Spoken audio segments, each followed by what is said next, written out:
nshuti bakunze ba Emipro Media, abakunze ba Kiliziya Gatolika, umubyeyi wacu ari nayo operating system dukoreramo, abari mu Rwanda ndetse n'abari muri diaspora. Kristo Yesu akuzwe. Gahunda ni Catholic Church Entertainment. Tuje kubintertaininga mu kwemera, ngewe na Krisigara nadusuhuze anadushyire n'imbere y'Imana. Murakoze cyane abakunzi ba Emipro Media, ndi Krisigara nkuko Emi abivuze, ansabye kubashyira imbere y'Imana, ariko nanjye ndabasuhuje. Ariko tubanze twishyira imbere y'Imana. Ku izina ry'Imana Data na Mwana na Roho Mutagatifu. Amina. Nyagasani tweretse ikiganiro tugiye gukora, uzubane natwe, ibiri buvugirwemo bibe umusanzu, bibe ibuye rikiri cyo ryongera ku butumwa busanzwe bukorwa na Kiliziya yawe. Ku izina ry'Imana Data na Mwana na Roho Mutagatifu. Amen. Uragize uti usabye Imana ko ibyo tugiye gukora biba itafari mu kubaka Kiliziya ya Yesu. Hano hari itangazo rya Conference Episcopale du Rwanda rivuga kuri icyo kintu. Sinzi niba wariha abadukurikiye nkaribereka. Ni itangazo rivuga kuri izo ndirimbo. Uwo muntu ushyize wanditsira komanteri yabikomojeho, yabivuzeho. Itangazo rivuga ku ndirimbo za Credo n'indirimbo za Gloria. Ubwo ni Imana nisingizwe mu ijuru n'indanga kwemera Credo. Itangazo riragira riti Conference Episcopale du Rwanda, Ruyenzi, kuwa 17 z'ukwa 12 2025. Secretariat General bwo hariho n'ibirango byose bya Conference Episcopale ndi kubibereka. Umuyobozi wa komisiyo y'imihango mitagatifu n'itangwa riboneye ry'amasakramentu muri diocese zose. Mbibutsa ko iyi komisiyo niyo yahoze yitwa komisiyo liturgique. Ndumva hashize nk'imyaka 2 cyangwa 3 niba nibuka neza bayihinduriye iyo nyito. Liturgia umenya nta jambo ry'ikinyarwanda igira, umenya ariyo liturgia ubundi ni jambo ry'igiswahili. Ijambo liturgia ni igiswahili. Ni igiswahili? Yego. Ako barafite etimology. Gutyo turivuga ngo liturgia. Ni igiswahili. Ku kigereki ni Kilatini. Niyo komisiyo yahindutse gutya, komisiyo y'imihango mitagatifu n'itangwa riboneye ry'amasakramentu. Impamvu kubagezaho indirimbo zivuguruye za Gloria na Credo. Bavandimwe, nkuko mwabibonye, inama y'abepiskopi gatolika mu Rwanda ibinyujije muri komisiyo yayo ishinzwe imihango mitagatifu n'itangwa riboneye ry'amasakramentu iherutse gushyira ahagaragara igitabo gikubiyemo amabwiriza yibutsa imihimbarize iboneye igitambo cy'Ukaristiya. Mu byagarutsweho harimo n'indirimbo dukunda kwita iz'ibisanzwe bya misa, ordinaire de la messe. Mu bihe byashize hari ibyagiye birushaho kunozwa kugira ngo bijyane n'impinduka z'ururimi rwacu cyangwa ngo bihuzwe n'uko Kiliziya yabiteganyije. Aha twavuga nk'igihe ijambo Mungu ryasimbujwe Imana, naho amagambo ni muhorane Imana agasimbuzwa Nyagasani Yezu nabane namwe. Ibyasimbujwe Nyagasani Yezu nabane namwe ni ngo ni muhorane Imana. Muhorane Imana ni muhorane Imana ndio ryasimbuwe na Nyagasani Yezu nabane namwe. Mungu risimbuzwa Imana. Mungu n'ubundi ni igiswahili. Kubirebana n'indirimbo, usibye gufasha abakristo gusabana n'Imana, zifite n'akamaro ko kwamamaza no guhererekanya ukwemera n'izindi nyigisho za Kiliziya. Nibyo inama nkuru ya Vatikani ya kabiri yasabye abahimbyi b'indirimbo ntagatifu ko bagomba kujya bazihuza n'inyigisho za Kiliziya, ndetse zikaba zanashingira ku magambo ya Bibiliya n'inyandiko za liturgia.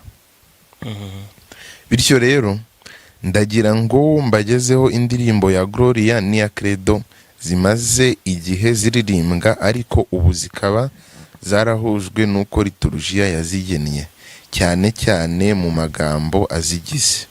Ku ruhande rumwe, ibi byakozwe mu rwego rwo gusigasira uruhererekane rw'inyigisho za Kiliziya n'ukwemera nyako yamamaza. Ku rundi ruhande, twirinze gutakaza umurage mwiza abahimbyi b'izo ndirimbo badusigiye, zikaba zaramenyekanye kuva hambere ku buryo zizwi na benshi, aho byabaye ngombwa ko hanozwa amagambo yagiye ajyanishwa n'uko indirimbo yari isanzwe iririmbwa ariko bitayihinduye cyane mu mwimerere wayo. Tuboneyeho gushimira abahimbyi n'abaririmbyi ku ruhare rwabo muri liturujia, tunabibutsa kujya bakomeza kwitwararika mu guhimba no kuririmba indirimbo za misa, iteka bagaharanira kudatandukira amabwiriza ya liturujia. Imana ibahe umugisha.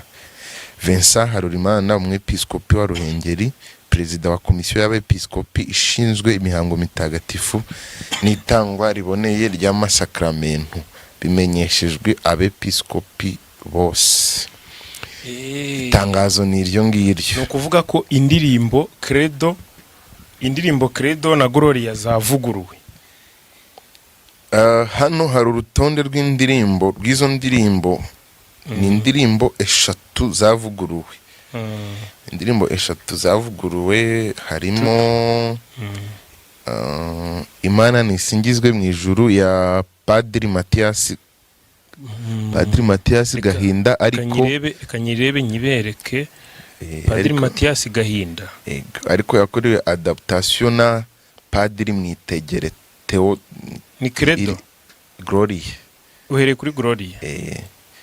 Padiri Theodose, dore ndeba ntinkangaranye unyoroza niyo oya, iyo ndirimbo ndirimbye ya Padiri Theodose. Dore nginda yiberetse ngaho baririmbireho bumva ari iyi indirimbo ivuga ngo Imana nisingizwe mu ijuru no munsi, abantikunda bahorana amahoro. Kandi mbere suko twarimbaga ngo no munsi abikunda bahorana amahoro. Iyi ndirimbo nge ntabwo nyizi ubwo nuko twarimba no munsi abikunda bahora abantikunda. Urumva ubwo abantu bakeneye kopi na zayo, ntekereza ubwo bw'itangazo ryasohotse mu rwego rw'igihugu, ubwo ntekereza ko zageze ku bakristo bose muri rusange, ubwo zifite nawe uri umukristo, ziherekeje n'iri tangazo. ubwo zifite nawe uri umukristo, ubwo wasanga hari n'abandi bakristo bazifite. Indi ni Credo ya Padiri Byusa Eustache, Padiri yanditswe na Werarisi Bahati. Yanditswe na Werarisi Bahati, adaptation. Reka tuyirebe. Ni iyihe? Ni baririmba gutuka ngo Nemerimane. Yahoze barima ngo ndemera kwimana. Hera kuri iyi ngiyi kugira genda ndasubira inyuma cyane. Iyo ngiyo ngo Mathias Gahunda, niyo uzi ko ari yo. Iyo ya Mathias Gahinda iravuga ngo nayo ariko adaptation ni Bahati Werarisi. Nayo adaptation. Nyamara Werarisi nubwo abantu bamwuriye afite uruhare runini, kandi zizasohotse n'ubundi ariho Bahati cyane yanditse. Bamuhaye credit. Ubwo bamuhaye imprimatur adasabye. Bamuhaye imprimatur adasabye. Zino se sizemejwe n'inama y'abepiskopi. Iyo Credo ya Mathias Gahinda nayo nivuga ngo ngo nemera Imana imwe datushobora byose, waremye ijuru n'isi, ibiboneka n'ibitaboneka. Ni gutyo yavugaga se? none mbere ndemera ko Imana ari, ubu byabaye nemera Imana imwe. Bivuze ngo amagambo niyo ari kugenda ahinduka, katurebe indi credo, shyiraho indi credo yindi ya Byusa ikigaragaza Eustache. melody yo ntago yahindutse, ahubwo hahindutse amagambo. Bana bimenshi ninze mu itangazo ko bahati sura bamwe bamaze kumutondagira, ariko urabona ko Kizza yamaze kumuhimpima. Ari ni credo ya Padiri Byusa, ivuga ngo nzuminge bayibone neza, nemera Imana imwe, nemera Imana imwe, ndemera ku Imana rimwe, ndemera ku Imana rimwe, Data ushobora byose, waremye ijuru n'isi, ibiboneka n'ibitaboneka, karako gutera ugasora ufiyuti, nemera Imana imwe. turi muri game ya soro, re mi do, ujya muri solfege, re do si ra do si si do si si ra so mi byahindutse cyane. Oya niko yari isanzwe imeze mu manota yo, ubwo icyo mbona icyahindutse ni amagambo mi fa re do do. Uzi ko byahindutse, ahubwo hari abantu bajya bayitera ngo nemera, abantu bajya barimba ngo n'abacuranzi nuko bajyaga bayitera, bazaba batera ngo ariko indirimbo niko yari isanzwe yanditse mu manota n'ubundi. nitwe tuyatubwira icyahindutseyo, hari ukuntu ujya gucurangira korali ukavuga ngo none si ngo nyitere uko yanditse cyangwa nyitere, ukabaza umuntu ngo cyangwa nyitere kwa kundi nyine, cyangwa nyitere kwa kundi. Urumva icyahindutse, iyi nteruro ya mbere yahindutse, n'ubundi ku magambo menshi mu kinyarwanda biba ari ukugenekereza.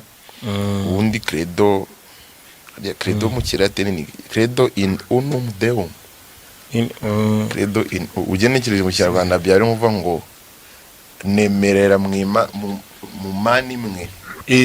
N'ubundi ntabwo ari nemera Imana imwe, ariko nariyo vanga ibi birarutana byiza byinshi, ubitamo icyiza kiruta ibindi.